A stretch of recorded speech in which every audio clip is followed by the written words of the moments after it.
Curing எவ்வளோ important சொல்லிட்டு உங்களுக்கு தெரியும். பட் இந்த காலம்க்கு எல்லாமே வந்து கோணிப்பை யூஸ் பண்ணுறதுக்கு பதிலாக ஏன் இந்த பிளாஸ்டிக் ரேப்பரை யூஸ் பண்ணுறாங்க?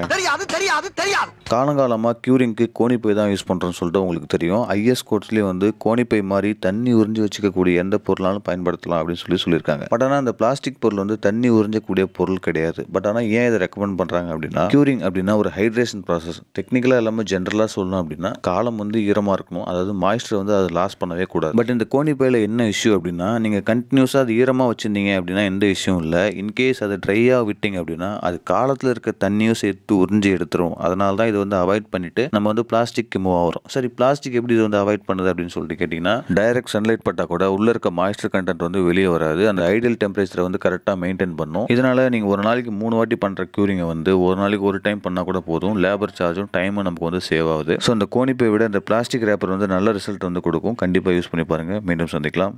நன்றி.